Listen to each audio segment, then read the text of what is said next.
Chapter 2. Billy sat on the floor between two rows of seats, working at the handcuffs with a paperclip he'd found on the floor. One of the cuffs was off, the right one, bashed open when the Jeep had gone over. But unless he wanted to be wearing a jangly and rather incriminating bracelet, he had to get the other one off. Get it off and get the hell out of here, he thought, pushing at the lock with a thin piece of metal. He didn't look up, didn't need to remind himself of his whereabouts. He didn't have to.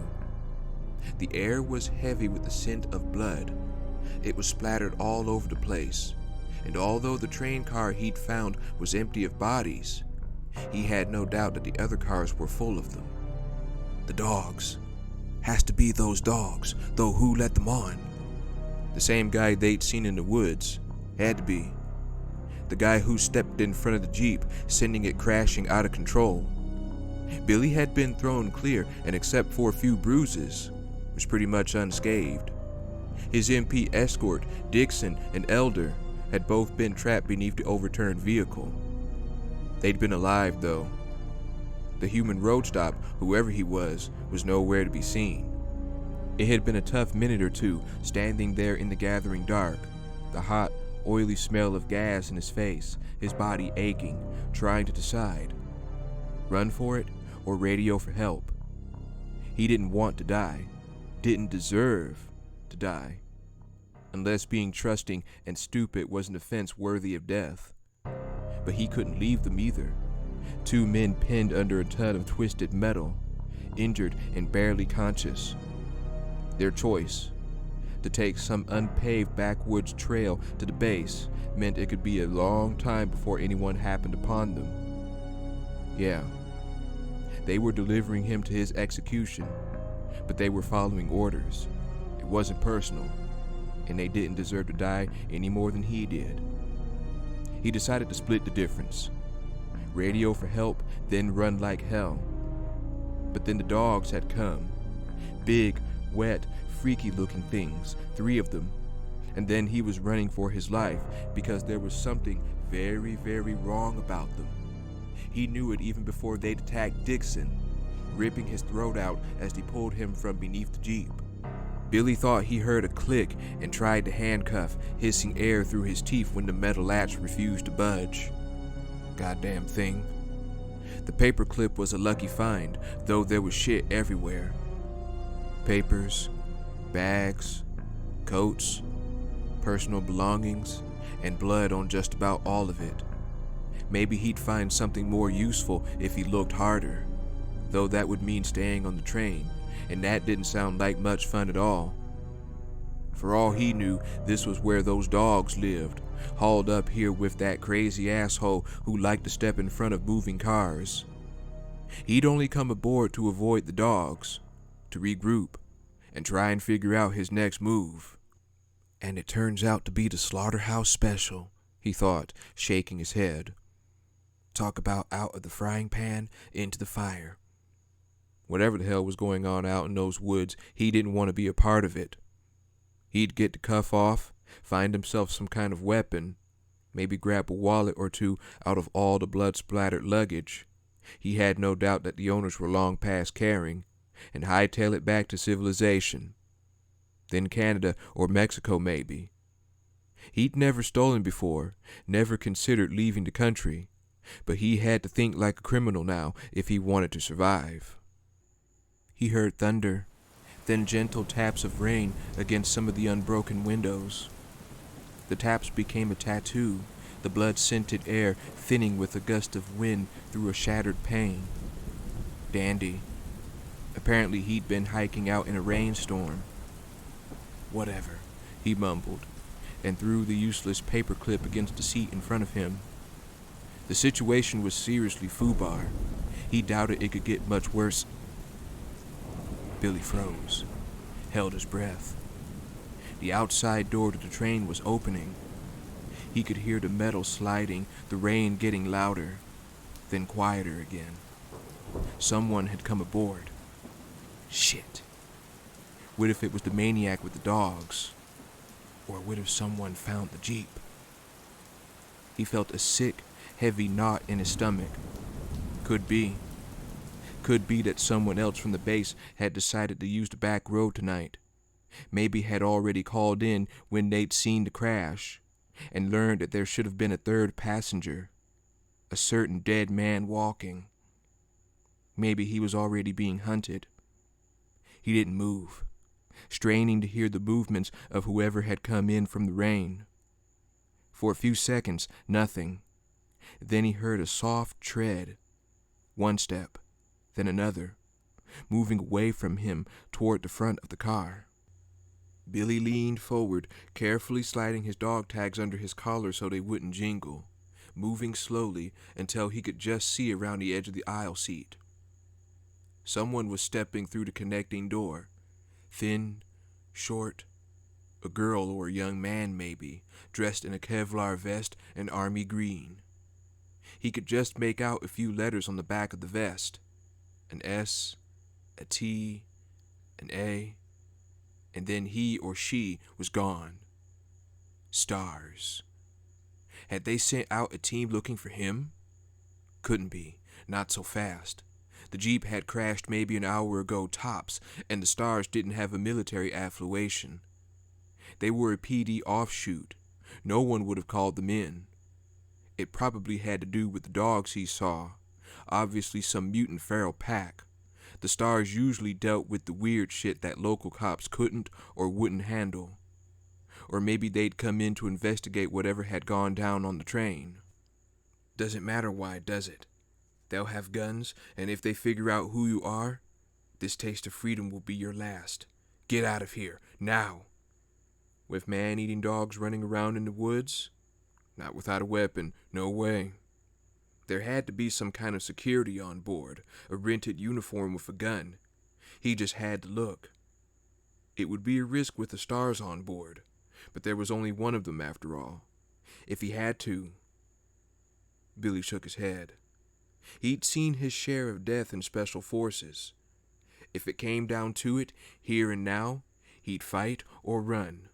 He wouldn't kill, not ever again. At least not one of the good guys. Billy crawled to his feet, keeping low, the handcuffs dangling from his wrist. He'd look through the stuff in this car first, then move away from the Stars interloper. See what he could find. No point in having a confrontation if it could be avoided. He'd just... 3 shots from the car ahead. A pause, then 3, 4 more. Then nothing. Apparently not all the train cars were empty. The knot in his stomach tightened, but he didn't let it slow him down as he picked up the first briefcase he saw and started to dig. The first train car was empty of life, but something very bad had occurred there, no question. A crash? No, there's no structural damage, but so much blood. Rebecca closed the door behind her, shutting out the thickening curtain of rain, and stared at the chaos around her. The cabin had been a nice one, all dark wood and expensive carpeting. The light fixtures antique, the wallpaper flocked. Now there were newspapers, suitcases, coats, bags open and spilled across the floor. It looked like there'd been a crash, and the drips and smears of blood that liberally dabbled the cabin's walls and seats backed up the scenario. Except where were the passengers? She stepped further into the train, aiming the handgun up and down the aisle. There were a few low lights on, enough to see, but the shadows were deep. Nothing moved. The back of the seat to her left was stained with blood. She reached out and touched a large splotch, then wiped her hand on her pants, grimacing. It was wet. Lights are on, blood's fresh. Whatever happened, it happened recently. Lieutenant Billy, maybe? He was wanted for murder. Unless he had a gang with him, though, it didn't seem likely. The destruction was too widespread, too extreme. More like a natural disaster than some kind of hostage situation. Or more like the forest murders. She nodded inwardly, taking a deep breath. The killers must have struck again. The bodies that had been recovered had been torn apart, mutilated, and the crime scenes had probably looked exactly like this blood-splattered train car. She should get off now. Radio the captain, call in the rest of the team. She started to turn back to the door and hesitated. I could secure the train first. Ridiculous. It would be crazy to stay here by herself, stupid and dangerous. No one would expect her to check out a murder scene alone, assuming anyone had been murdered. For all she knew, there'd been a shooting or something, and the train had been evacuated. No, that's stupid. There'd be cops all over the place. EMTs, helicopters, reporters. Whatever happened here, I'm the first one on the scene. And securing the scene is the first priority. She couldn't help wondering what the guys might say when they saw she'd handled things herself. They'd stopped calling her kiddo, for one thing. At the very least, her rookie status would be behind her that much quicker. She could take a quick look around, nothing major, and if things seemed even the slightest bit dangerous, she'd call in the team pronto. She nodded to herself. Right. She could handle a look-see, no problem. A deep breath, and she started for the front of the car, carefully stepping through the scattered luggage. When she reached the connecting door, she braced herself and quickly stepped through, opening the second door before she lost her nerve. Oh no. The first car had been bad, but here there were people. 3, 4, 5 that she could see from where she stood, and all of them obviously dead, faces ravaged by unknown claws, bodies drenched in dark wetness. A few were slumped in seats as if they'd been brutally murdered where they'd been sitting. The smell of death was a palpable thing, like copper and feces, like rotting fruit on a hot day. The door automatically closed behind her and she started, her heart beating fast, faintly aware that she was way out of her league. She needed to call for help, and then she heard the whispering and realized that she wasn't alone. She aimed her weapon at the empty aisle ahead, not sure where it was coming from, her heartbeat going double time. Identify yourself, she said, her voice firmer and more authoritative than she expected. The whispering continued, choking and distant, strangely muted in the otherwise silent car, like she imagined a crazed killer might sound, sitting and whispering to himself after a murder spree. She was about to repeat herself when she saw the source of the whispering, halfway up the aisle on the floor. It was a tiny transistor radio, apparently tuned to an AM news station. She walked toward it, dazed and confused by a sudden rush of relief. She was alone after all. She stopped in front of the radio, lowering her semi-automatic. There was a body in the window seat to her left, and after an initial glance, she avoided looking at it. The man's throat had been slashed, and his eyes had rolled back into his head. His gray face and tattered clothes were shining with vicious-looking fluids, making him look like a zombie from a bad horror movie. She bent and picked the radio up, smirking at herself in spite of the fear that still coursed through her. Her crazed killer was a woman delivering a news report. The reception was bad, the tiny unit hissing static at every other sentence. Okay, so she was an idiot. In any case, it was time to call Enrico, and Rebecca turned, thinking she'd get better reception if she stepped back outside. And the movement that came from the window seat was so slow and subtle that for a moment she thought it was just the rain she was seeing. Then the movement groaned, a deep, low sound of misery, and she understood that it wasn't the rain at all. The corpse had risen from his seat and was moving toward her, his misshapen head lowered back and to the side, cruelly exposing the mauled flesh of his throat. And the moaning grew deeper, more yearning, as he stretched his arms in front of him, his ruined face dripping blood and slime. She dropped the radio and took one stumbling step back, horrified. She'd been wrong. He wasn't dead, but he was obviously out of his mind with pain. She had to help him. Not much in the med kit. There's morphine, though. Gotta get him to lie down. Oh, God, what happened here? The man shuffled closer, reaching for her, his eye sockets filled with white, black drool spilling from his torn mouth. And in spite of what she knew was her duty, to do something to relieve his suffering, she reflexively took another step back. Duty was one thing.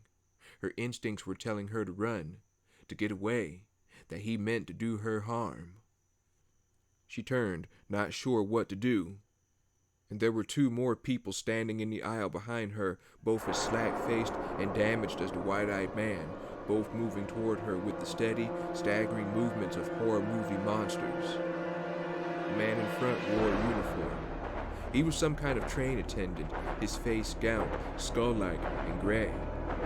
Behind him, a man whose face had been partly torn away, revealing too many teeth on the right side of his mouth. Rebecca shook her head, raising her weapon. Some kind of disease, a chemical spill or something. They were sick. They had to be sick.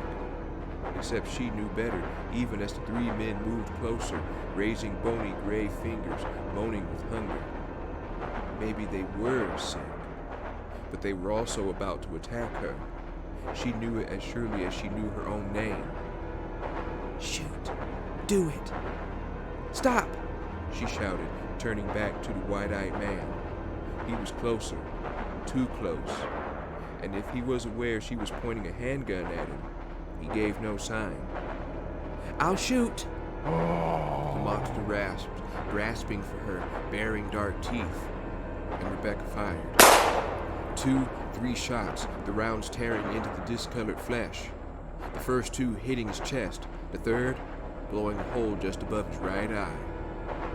With the third shot, the creature let out a mindless squeal, a sound of frustration rather than pain, and fell to the floor.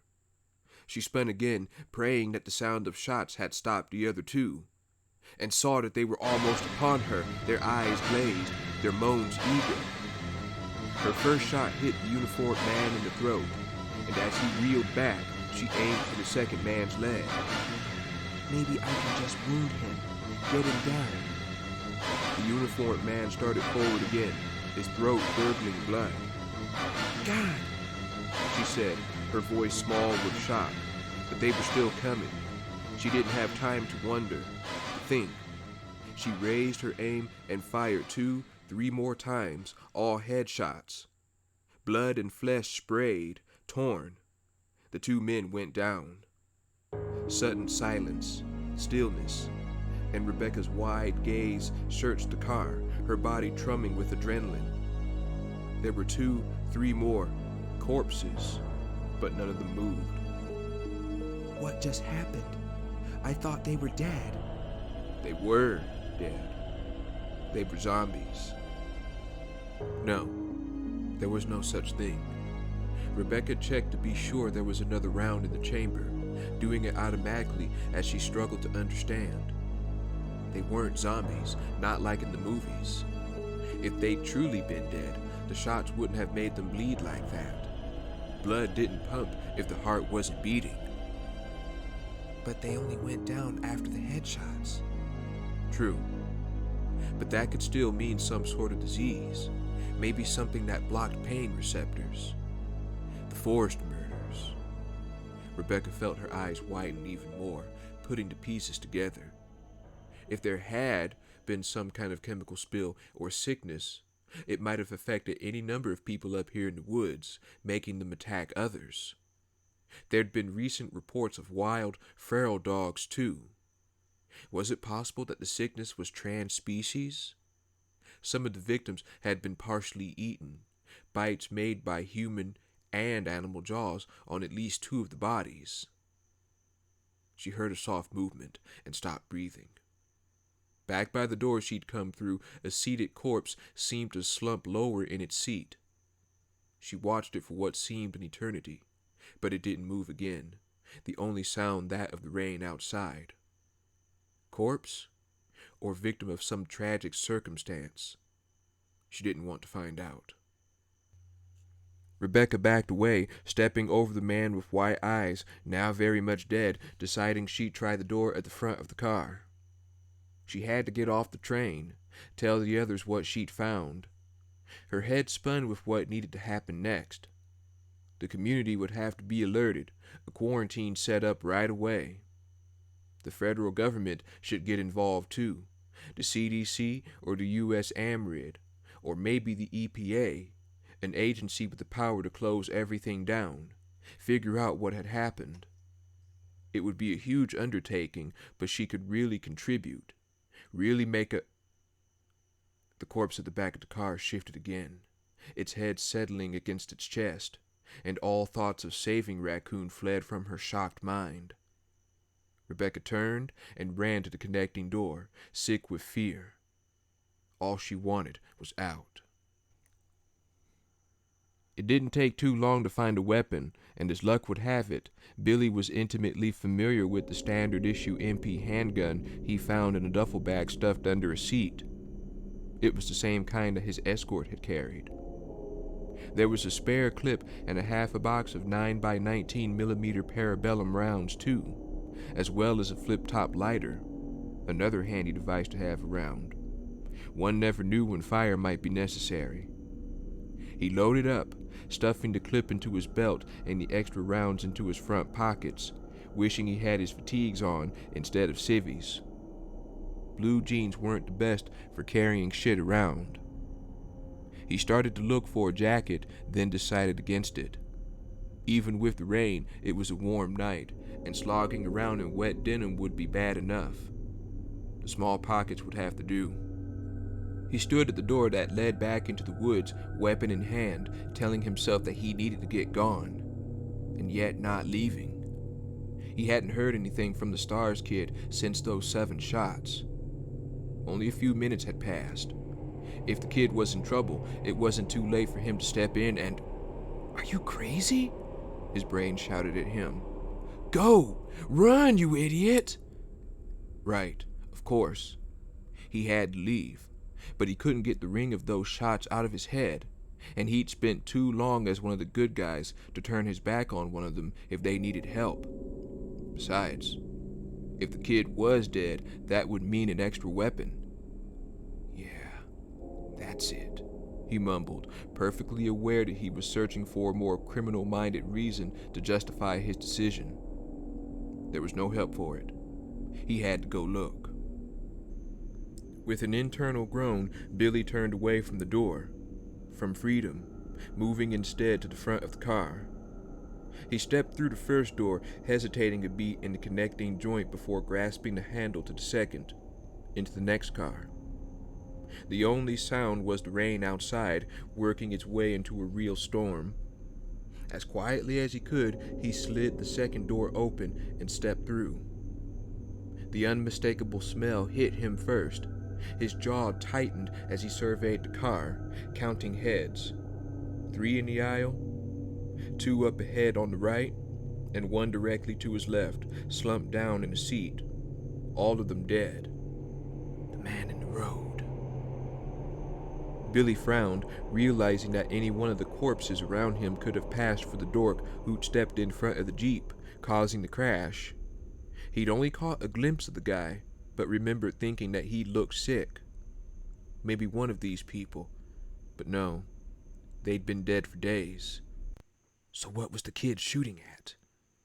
Billy moved to the nearest corpse, squatting next to it, taking in the wounds with a trained eye as he breathed shallowly through his mouth.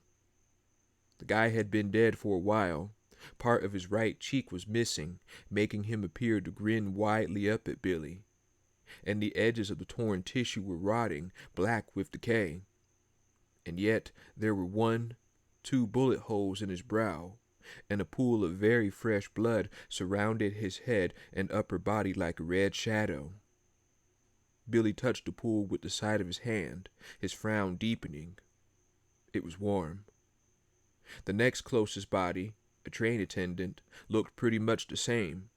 Only one of the wounds was in his throat. He was no Einstein, but he wasn't entirely incapable of logic either.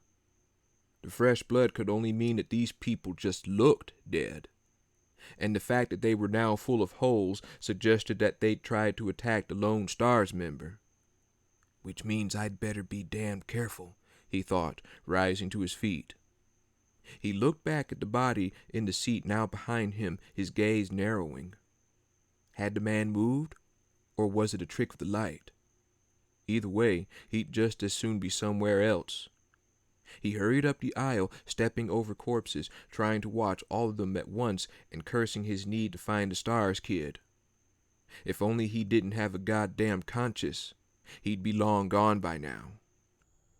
He slipped through the 2 doors, weapon ready as he entered the next car. It wasn't a passenger car, wasn't as nicely decorated.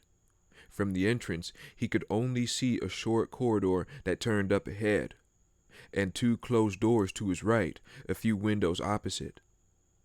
He considered checking the rooms, aware that it would be the smartest move.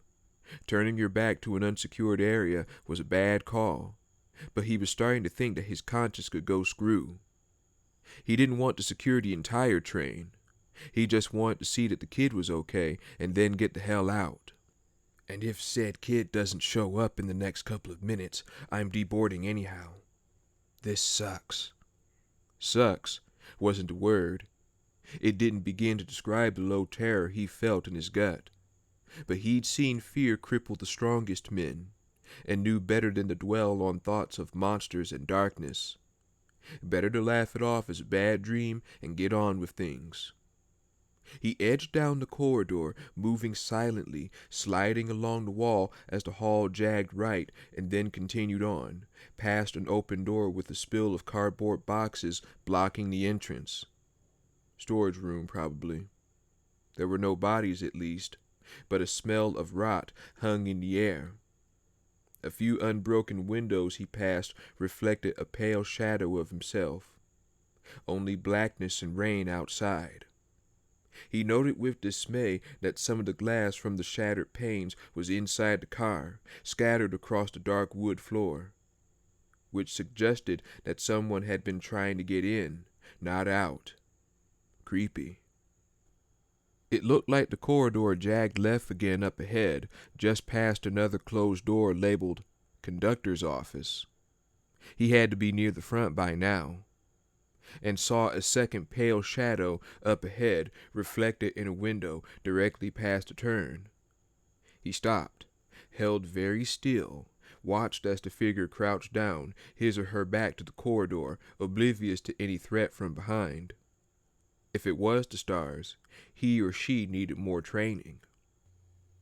Billy took the last few steps and raised his weapon, moving in behind the crouched figure. He knew he should avoid a confrontation. The kid was obviously fine and dandy, and he had other places to be. But he also wanted to know what was happening, and this might be his only chance for information. The Stars member turned, saw Billy, and slowly stood up, facing him. Kid isn't far off the mark, he thought, staring down into the wide, innocent eyes of a teenager. A girl. God, were they hiring out of high school these days? She was small, at least half a foot shorter than he, and pretty, reddish-brown hair, slim, muscular build, even delicate features. If she weighed more than 100 pounds, he would have been surprised. She'd been crouching in front of a dead man, his savage body slouched in the corner next to the car's exit, and if she was surprised to see him, she hid it well. Billy, she said, her young voice clear and melodic, her words making him grit his teeth. Lieutenant Cohen. Shit. Someone had found the Jeep after all. He kept his gun raised, aimed directly at her right eye, playing it cool. So, you seem to know me. Been fantasizing about me, have you?